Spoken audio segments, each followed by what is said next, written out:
Bismillahirrahmanirrahim. Assalamualaikum warahmatullahi wabarakatuh. Perkenalkan, nama saya Sunarti. Nomor indeks mahasiswa 857984961. Kode mata kuliah Filsafat Ilmu IDIK 4006. Di sini kami akan memenuhi tugas 1, yaitu membuat video presentasi berdurasi 2-5 menit yang menjelaskan secara ringkas dan analitis tentang bagaimana ontologi, epistemologi, dan aksiologi membentuk filsafat ilmu. Sebelumnya, kami akan menjelaskan dulu filsafat ilmu adalah cabang filsafat yang mempelajari hakikat, struktur, metode, dan validitas ilmu pengetahuan. Jika ilmu pengetahuan berusaha menjawab pertanyaan tentang bagaimana sesuatu bekerja, maka filsafat ilmu bertanya, mengapa dan atas dasar apa ilmu itu ada. Filsafat ilmu bertugas memeriksa keyakinan dan logika yang mendasari proses penelitian ilmiah guna memastikan bahwa pengetahuan yang dihasilkan benar-benar objektif dan dapat dipertanggungjawabkan. Filsafat berasal dari bahasa Yunani kuno, yaitu philosophia. Kata ini merupakan gabungan dari dua kata, yaitu philos atau philetein, philia yang berarti cinta, persahabatan, atau ketertarikan, dan sophia yaitu sophos yang berarti kebijaksanaan, pengetahuan, kearifan, atau kecerdasan. Secara etimologis, filsafat bermakna cinta kebijaksanaan. Adapun 3 pilar utama filsafat ilmu. Filsafat ilmu berdiri di atas 3 pilar, yaitu yang pertama, ontologi. Ontologi yaitu menentukan objek kajian apa yang dipelajari. Epistemologi yaitu menentukan cara atau metode untuk mendapatkan kebenaran tersebut. Yang ketiga yaitu aksiologi, menentukan nilai kegunaan dan etika dari ilmu tersebut bagi kehidupan. Ontologi fokus pada apa yang sebenarnya kita pelajari dan apakah objek tersebut nyata secara fisik atau hanya berupa konsep. Dalam ontologi, kita menetapkan batasan objek kajian agar ilmu tersebut tidak bercampur aduk dengan bidang lain.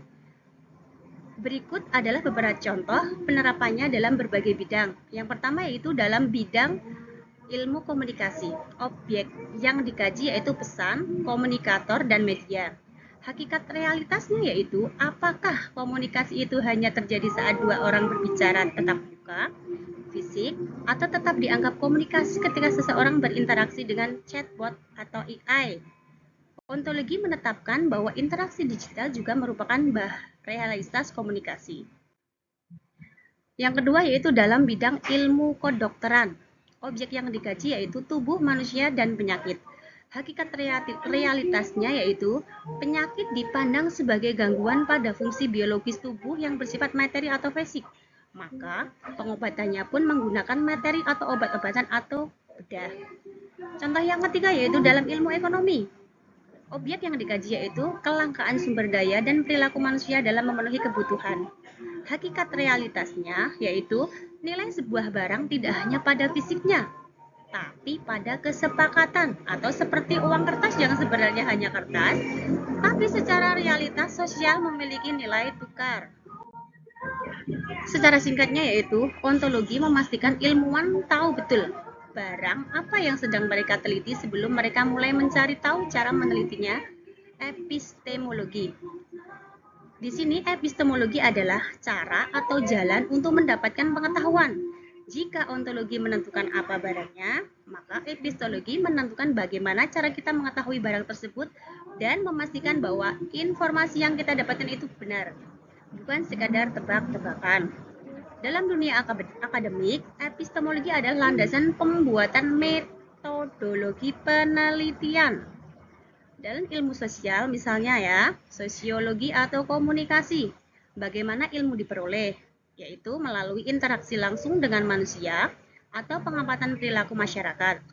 Metode yang digunakan yaitu dengan menggunakan wawancara mendalam, kuesioner, atau studi kasus. Bagaimana kebenaran diuji? Ya, melalui triangulasi. Peneliti membandingkan hasil wawancara dengan data statistik dan teori yang sudah ada untuk memastikan objektivitasnya. Oleh karena itu, inti dari epistemologi adalah ia menuntut adanya bukti dan logika. Sesuatu tidak bisa dianggap sebagai ilmu jika cara mendapatkannya tidak jelas atau tidak bisa diuji ulang oleh orang lain. Aksiologi. Aksiologi adalah pilar ketiga yang menjawab pertanyaan, untuk apa ilmu tersebut digunakan. Jika ontologi sudah menentukan objeknya dan epistemologi sudah menemukan caranya, maka di sini aksiologi berfungsi sebagai kompas moral bagi ilmuwan. Aksiologi memastikan bahwa ilmu tidak bersifat netral, melainkan harus terikat pada nilai-nilai kemanusiaan agar tidak merugikan orang lain. Di sini ada pun beberapa contoh penerapan dalam kehidupan sehari-hari. Yang pertama yaitu dalam teknologi kecerdasan pembuatan AI. Yang pertama itu tujuannya mempermudah pekerjaan manusia, mulai dari menerjemahkan bahasa hingga mendeteksi penyakit. Etikanya yaitu mengembang AI harus memastikan algoritma mereka tidak digunakan untuk menciptakan deep fake yang menipu orang atau mencuri data pribadi tanpa izin. Ketiga aspek tersebut membentuk landasan tunggal yang tidak bisa dipisahkan dalam membangun bangunan ilmu pengetahuan. Adapun beberapa keterkaitannya yaitu yang pertama saling tergantung, interkoneksi. Ontologi yaitu menentukan apa yang akan kita teliti, misalnya perilaku manusia di media sosial. Epistemologi memberikan alat atau metode yang tepat untuk meneliti objek tersebut, misalnya observasi, digital, atau kuesioner. Aksiologi memastikan bahwa hasil penelitian tersebut digunakan untuk tujuan yang baik, misalnya untuk mengurangi polarisasi, bukan untuk manipulasi data. Yang selanjutnya itu alur logis berpikir. Setiap ilmuwan memulai dari ontologi, menetapkan fokus, beralih ke epistemologi atau mencari cara, dan berakhir pada aksiologi, mempertimbangkan kemanfaatannya. Jika salah satu runtuh, maka validitas ilmu tersebut akan dipertanyakan. Integritas ilmu.